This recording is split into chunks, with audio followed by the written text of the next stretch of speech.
Chapter 9. Mrs. Rachel Lynde is properly horrified. Anne had been a fortnight at Green Gables before Mrs. Lynde arrived to inspect her. Mrs. Rachel, to do her justice, was not to blame for this. A severe and unseasonable attack of grippe had confined that good lady to her house ever since the occasion of her last visit to Green Gables. Mrs. Rachel was not often sick and had a well-defined contempt for people who were. But grippe, she asserted, was like no other illness on earth and could only be interpreted as one of the special visitations of Providence. As soon as her doctor allowed her to put her foot out of doors, she hurried up to Green Gables, bursting with curiosity to see Matthew and Marilla's orphan, concerning whom all sorts of stories and suppositions had gone abroad in Avonlea. Anne had made good use of every waking moment of that fortnight. Already she was acquainted with every tree and shrub about the place. She had discovered that a lane opened out below the apple orchard and ran up through a belt of woodland. And she had explored it to its furthest end in all its delicious vagaries of brook and bridge, fir coppice and wild cherry arch, corners thick with fern, and branching byways of maple and mountain ash. She had made friends with the spring down in the hollow, that wonderful deep, clear, icy cold spring. It was set about with smooth red sandstones and rimmed in by great palm-like clumps of water fern. And beyond it was a log bridge over the brook. That bridge led Anne's dancing feet up over a wooded hill beyond, where perpetual twilight reigned under the straight, thick-growing firs and spruces. The only flowers there were myriads of delicate June bells, those shyest and sweetest of woodland blooms, and a few pale, aerial starflowers like the spirits of last year's blossoms. Gossamers glimmered like threads of silver among the trees, and the fir boughs and tassels seemed to utter friendly speech. All these raptured voyages of exploration were made in the odd half-hours which she was allowed for play, and Anne talked Matthew and Marilla half-deaf over her discoveries. Not that Matthew complained, to be sure. He listened to it all with a wordless smile of enjoyment on his face. Marilla permitted the chatter until she found herself becoming too interested in it, whereupon she always promptly quenched Anne by a curt command to hold her tongue. Anne was out in the orchard when Mrs. Rachel came, wandering at her own sweet will through the lush, tremulous grasses splashed with ruddy evening sunshine. So that good lady had an excellent chance to talk her illness fully over, describing every ache and pulse beat with such evident enjoyment that Marilla thought even grippe must bring its compensations. When details were exhausted, Mrs. Rachel introduced the real reason of her call. "I've been hearing some surprising things about you and Matthew." "I don't suppose you are any more surprised than I am myself," said Marilla. "I'm getting over my surprise now." "It was too bad there was such a mistake," said Mrs. Rachel sympathetically. "Couldn't you have sent her back?" "I suppose we could, but we decided not to. Matthew took a fancy to her. And I must say I like her myself, although I admit she has her faults. The house seems a different place already. She's a real bright little thing." Marilla said more than she had intended to say when she began, for she read disapproval in Mrs. Rachel's expression. "It's a great responsibility you've taken on yourself," said that lady gloomily, "especially when you've never had any experience with children. You don't know much about her or her real disposition, I suppose, and there's no guessing how a child like that will turn out. But I don't want to discourage you, I'm sure, Marilla." "I'm not feeling discouraged," was Marilla's dry response. "When I make up my mind to do a thing, it stays made up. I suppose you'd like to see Anne." "I'll call her in." Anne came running in presently, her face sparkling with the delight of her orchard rovings. But, abashed at finding the delight herself in the unexpected presence of a stranger, she halted confusedly inside the door. She certainly was an odd-looking little creature in the short, tight, wincey dress she had worn from the asylum, below which her thin legs seemed ungracefully long. Her freckles were more numerous and obtrusive than ever. The wind had ruffled her hatless hair into over-brilliant disorder. It had never looked redder than at that moment. "Well, they didn't pick you for your looks, that's sure and certain," was Mrs. Rachel Lynde's emphatic comment. Mrs. Rachel was one of those delightful and popular people who pride themselves on speaking their mind without fear or favor. "She's terrible skinny and homely, Marilla. Come here, child, and let me have a look at you." Lawful heart, did anyone ever see such freckles? And hair as red as carrots. "Come here, child, I say." Anne came there, but not exactly as Mrs. Rachel expected. With one bound, she crossed the kitchen floor and stood before Mrs. Rachel, her face scarlet with anger, her lips quivering, and her whole slender form trembling from head to foot. "I hate you," she cried in a choked voice, stamping her foot on the floor. "I hate you, I hate you, I hate you." A louder stamp with each assertion of hatred. "How dare you call me skinny and ugly? How dare you say I'm freckled and redheaded? You are a rude, impolite, unfeeling woman." "Anne!"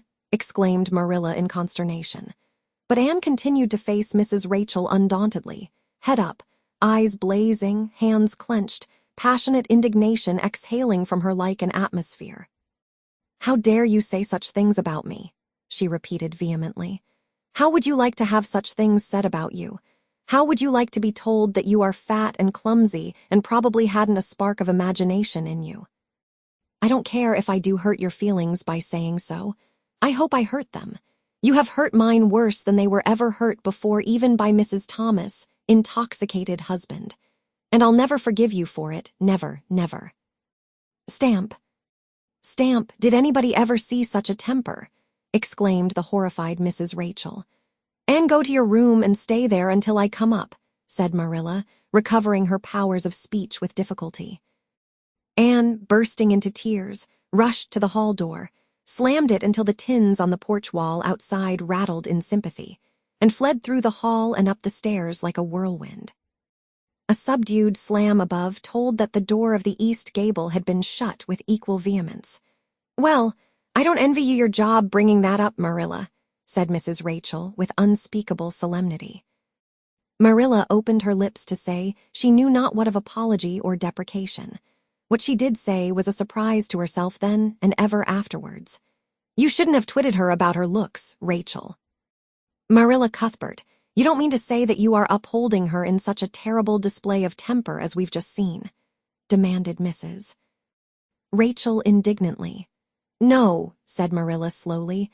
"I'm not trying to excuse her. She's been very naughty and I'll have to give her a talking to about it. But we must make allowances for her. She's never been taught what is right." "And you were too hard on her, Rachel." Marilla could not help tacking on that last sentence, although she was again surprised at herself for doing it. Mrs. Rachel got up with an air of offended dignity. "Well, I see that I'll have to be very careful what I say after this. Marilla, since the fine feelings of orphans, brought from goodness knows where, have to be considered before anything else. Oh no, I'm not vexed. Don't worry yourself. I'm too sorry for you to leave any room for anger in my mind. You'll have your own troubles with that child. But if you'll take my advice, which I suppose you won't do, although I've brought up 10 children and buried 2, you'll do that talking to you mention with a fair-sized birch switch. I should think that would be the most effective language for that kind of a child. Her temper matches her hair, I guess. Well, good evening, Marilla. I hope you'll come down to see me often as usual. But you can't expect me to visit here again in a hurry, if I'm liable to be flown at and insulted in such a fashion.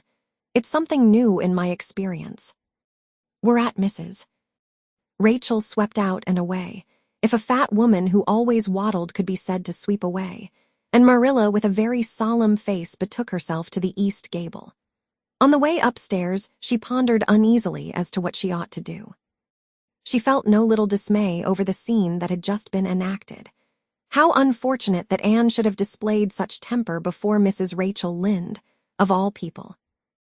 Then Marilla suddenly became aware of an uncomfortable and rebuking consciousness that she felt more humiliation over this than sorrow over the discovery of such a serious defect in Anne's disposition.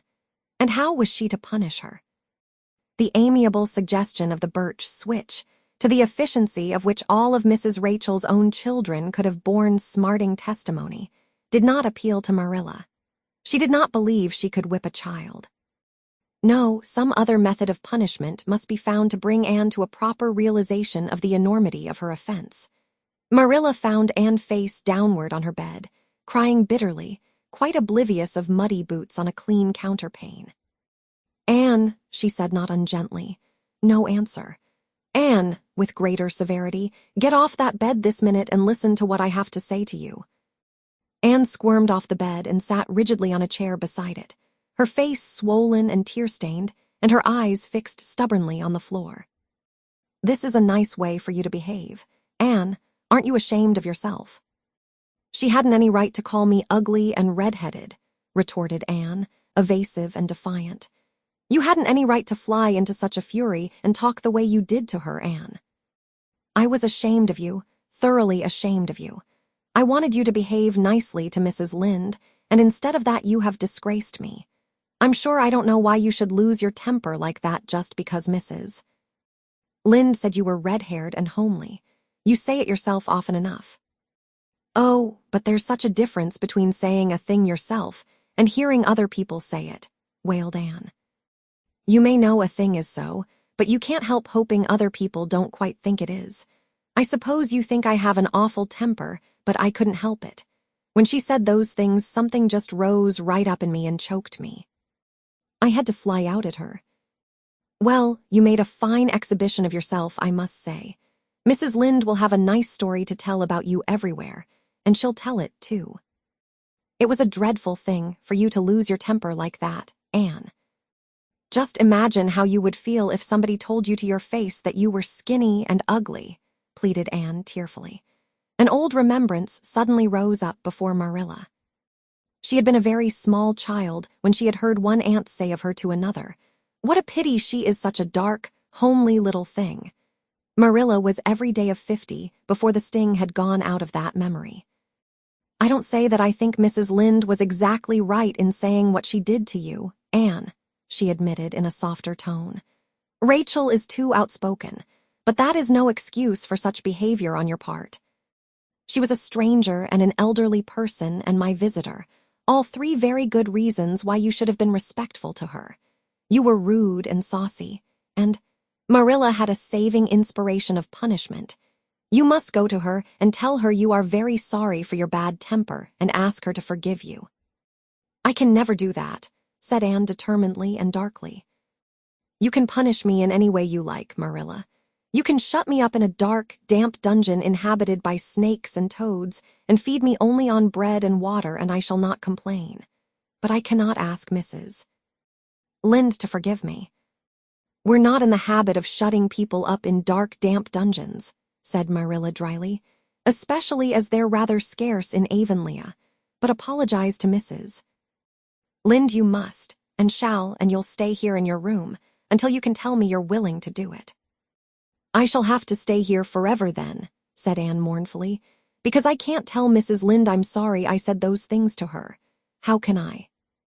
"I'm not sorry. I'm sorry I've vexed you, but I'm glad I told her just what I did. It was a great satisfaction. I can't say I'm sorry when I'm not, can I? I can't even imagine I'm sorry."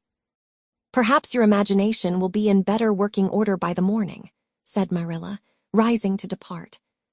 "You'll have the night to think over your conduct in and come to a better frame of mind.